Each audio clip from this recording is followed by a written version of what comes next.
नमस्कार। आज हम फार्मा कंपनी वॉकहार्ट की वित्तीय कहानी की गहराई में उतर रहे हैं। ये एक ऐसी दिलचस्प कहानी है जिसमें एक तरफ वैश्विक सफलता है तो दूसरी तरफ कुछ गंभीर चिंताएं भी हैं। तो चलिए सीधे मुद्दे पर आते हैं। यही वो बड़ा सवाल है जिसे हम आज समझने की कोशिश करेंगे।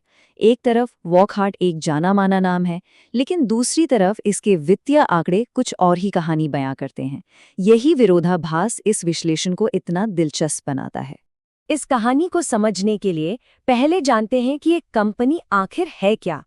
तो संक्षेप में, वॉकहार्ट सिर्फ एक तरह की दवा नहीं बनाती, ये दवा की दुनिया का एक बड़ा खिलाड़ी है जिसकी वैश्विक पहुंच है और जो गोलियों से लेकर इंजेक्शंस और क्रीम्स तक सब कुछ बनाती है।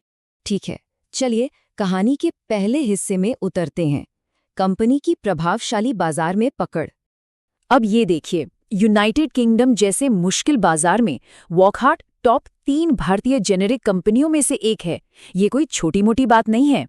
और बात यहीं खत्म नहीं होती। आयरलैंड में वे रिटेल और अस्पताल दोनों जगहों पर छठे सबसे बड़े जेनेरिक सप्लायर हैं।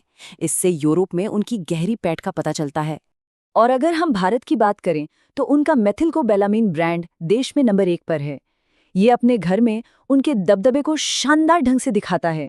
तो इन सबको एक साथ देखें तो एक बहुत ही मजबूत तस्वीर उभरती है। यूके, आयरलैंड और भारत में जबरदस्त पकड़। ये किसी भी दवा कंपनी के लिए एक मजबूत आधार है। लेकिन जैसा कि हमने कहा, ये कहानी का सिर्फ एक पक्ष है।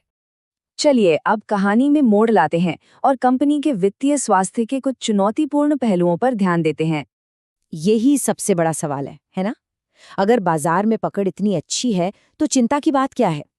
खैर, वित्तीय डेटा कुछ गंभीर मुद्दों की ओर इशारा करता है। यहाँ वो 5 मुख्य रेड फ्लैग्स हैं जिन पर विश्लेषक नजर गड़ाए हुए हैं। और ये सिर्फ छोटी मोटी चिंताएं नहीं हैं। खराब बिक्री वृद्धि से लेकर प्रमोटरों द्वारा अपनी हिस्सेदारी कम करने तक, ये सभी संकेत देते हैं कि पर्दे के पीछे कुछ गंभीर गड़बड़ हो सकती है। ठीक है, तो चलिए इन चेतावनी संकेतों के पीछे के आंकड़ों को और गहराई से समझते हैं। सबसे पहले आइए प्रमोटर होल्डिंग को समझते हैं। ये मूल रूप से उन लोगों का मालिकाना हक है जिन्होंने कंपनी शुरू की या जो इसे चलाते हैं। अब सोचिए, अगर किसी रेस्टोरेंट का मालिक अपने ही रेस्टोरेंट में खाना बंद कर दे तो आप भी थोड़ा चिंतित होंगे, है ना?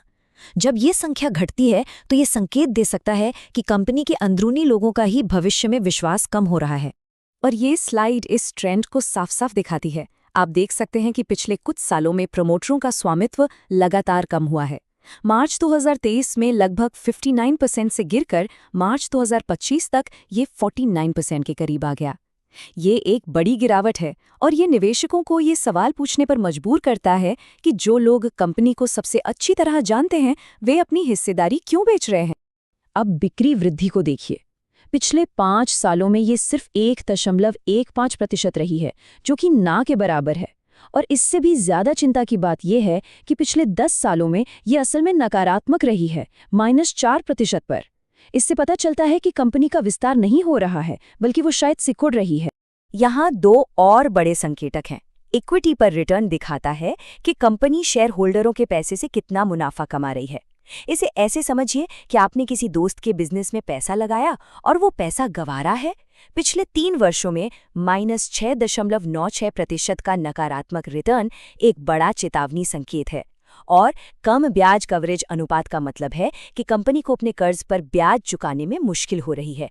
ठीक वैसे ही जैसे किसी व्यक्ति को अपने क्रेडिट कार्ड का न्यूनतम भुगतान करने में भी संघर्ष करना पड़ रहा हो। इन वित्तीय चुनौतियों के बावजूद क्या भविष्य में कोई उम्मीद की किरण है? चलिए देखते हैं।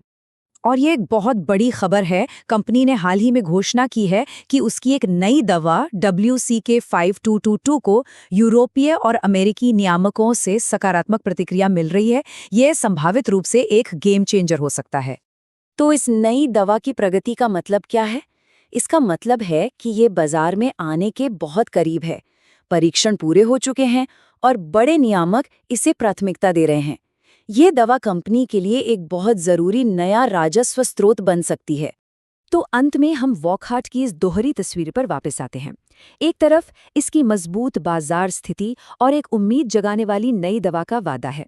दूसरी तरफ घटती प्रमोटर होल्डिंग, खराब बिक्री वृद्धि और कमजोर मुनाफे की बड़ी समस्या है। तो सबसे बड़ा सवाल ये है, क्या वोकहार्ट की नई दवा का वादा उसकी मौजूदा वित्तीय समस्याओं के तूफान पर काबू पाने के लिए काफ़ी होगा? यह एक ऐसी कंपनी है जो एक महत्वपूर्ण मोड़ पर खड़ी है और केवल समय ही बताएगा कि कौन सा पक्ष प्रबल होगा। इस विश्लेषण को देखने के लिए धन्यवाद।